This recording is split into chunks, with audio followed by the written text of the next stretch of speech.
tuan datang bawa isteri, saya cukup seronok tengok tuan-tuan datang bawa isteri masing-masing. Ada yang 2 bawa mari. Alhamdulillah. Tak tahu ada ke tidak, ada dia cari juga mana dia. 3 bulan lepas dia datang, bawa 2 isteri datang. Masya Allah, seronok tuan-tuan. Dia bawa tu. Sepatut Saleh Yaakob tu bawa 3 ke 4 isteri dia main mengaji sekali. Tunjukkan pada masyarakat bahawa nikah 2-3 ni adalah aman, adalah seronok. Ataupun tuan-tuan bawa anak-anak tuan-tuan dengan isteri tuan-tuan, tunjukkan bahawa ini cara dia yang betul, sembahyang berjemaah di masjid.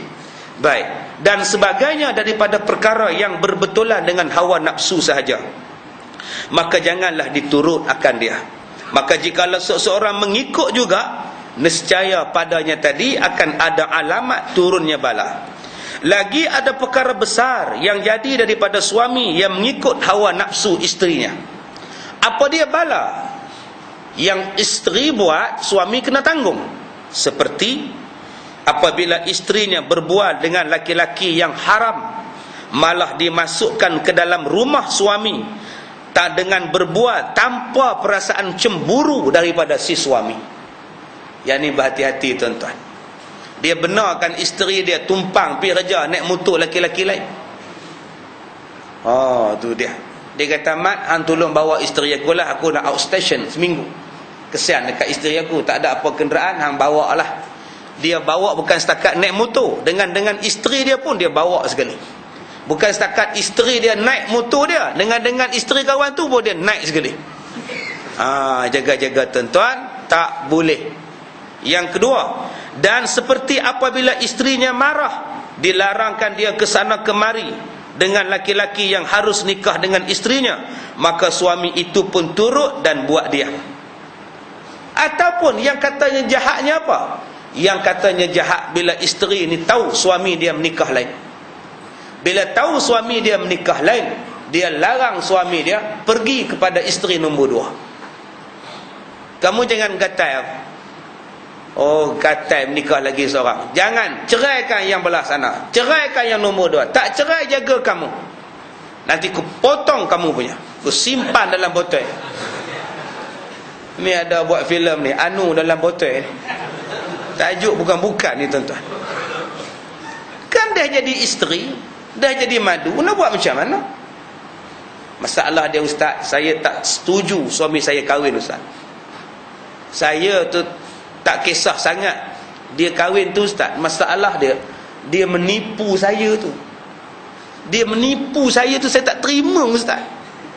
Ya ke? Tak setuju kerana menipu atau tak setuju kerana kahwin lain? Cuba cakap betul-betul. Berapa banyak suami menipu tak marah pun, tapi kalau kahwin lain hanya tu dia marah sangat. Menipu pula diam selepas tahun baru tahu. Jagalah. Sedangkan itu takdir Tuhan. Nak buat macam mana jodoh dia? Abang, saya nak kerak abang pun tak guna. Saya nak bunuh abang pun saya berdosa. Abang kahwin dah, sekarang saya minta satu aja, laksanakan tanggungjawab sebagai suami yang berkahwin 2. Kalau abang gagal melaksanakan tanggungjawab itu, orang lain tak dapat bantu abang di hari kiamat. Kalau abang takut pada Allah, adillah pada saya dan pada isteri nombor 2 awak. Kalau awak tak adil, saya takkan tolong, isteri nombor 2 awak pun tak boleh tolong di hari kiamat.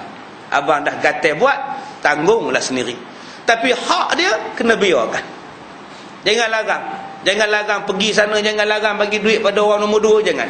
Itu adalah tanggungjawab suami.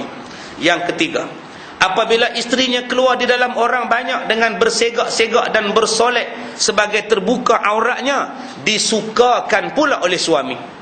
Suami berbangga apabila isterinya keluar di celah-celah orang ramai, pergi kenduri kahwin, pergi kerja, pergi majlis-majlis, duk bersegak dan bersolek. Jadi kebanggaan pula. Bila suami tanya, "Pak, siapa yang kamu pakai macam ini? Ketat sangat, terbelah sini, nampak itu." Abang, kalau orang tanya, "Siapa yang cantik tu?" Orang kan kata, "Oh, itulah isteri si Mat." Nama abang juga yang naik. Orang perasan tak? Kalau orang tengok saya cantik, orang kan tanya, "Isteri siapa tu?" Demo akan jawab, "Isteri abang." Abang tak bangga ke orang puji abang? Mereka memanglah puji saya, tetapi sebenarnya mereka puji abang. Abang perasan tak? Ya tak ya juga. Pakailah, kata dia. Yang inilah turunnya bala tu.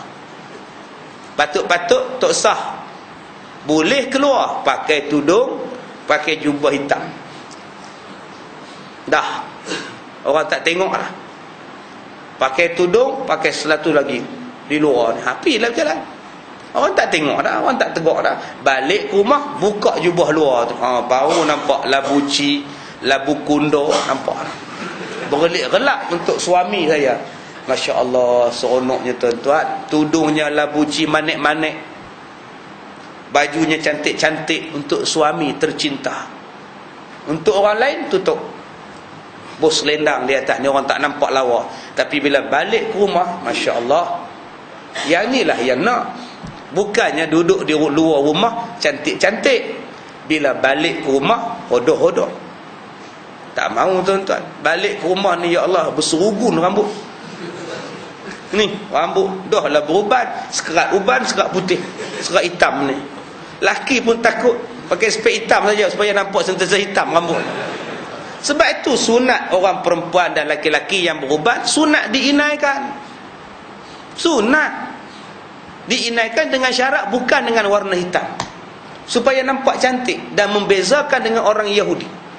Sunat tuan-tuan. Dan orang perempuan kalau suami dia kata simpan rambut, simpan lah. Simpan rambut, bagi panjang sikit, jangan potong. Sunat lah, dapat pahala. Sebab dia simpan rambut untuk suami dia. Ataupun suami dia kata, hang bagi kerinting sikit rambut. Maka carilah kedai orang Islam, kerintingkan rambut dia untuk suami, tak apa. Masalah dia ustaz, kedai semuanya orang Cina ustaz, orang kafir belaka ustaz. Mana nak kerinting, nak karan-karan ni? Karan sendirilah. Ambil wayar, pasang pelak. InsyaAllah boleh. Ataupun rambut isteri tuan-tuan dah karan dah, macam Arumugam Dewi,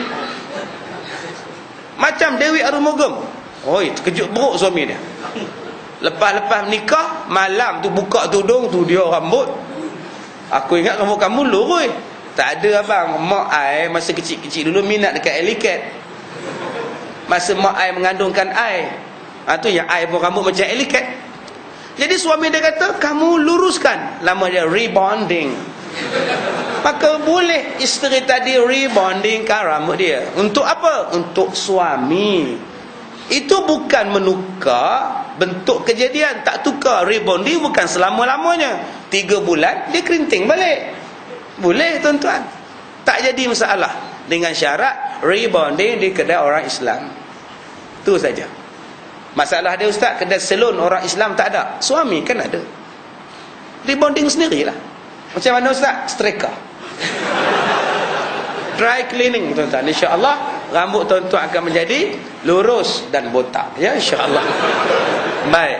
Pendeknya, apa juga kesukaan isterinya diikutkan oleh suami, sama ada salah pada syarak atau adat. Maka bila jadi demikian, balalah yang akan turun kepada suaminya. Apa kehendak isteri, dia ikut. Itulah tanda-tanda bala akan sampai. Baik, masalah 176 kuliah kita bulan hadapan. Baik, cukup sekadar itu. Kita sudahi dengan surah Al-Asr. Bismillahirrahmanirrahim.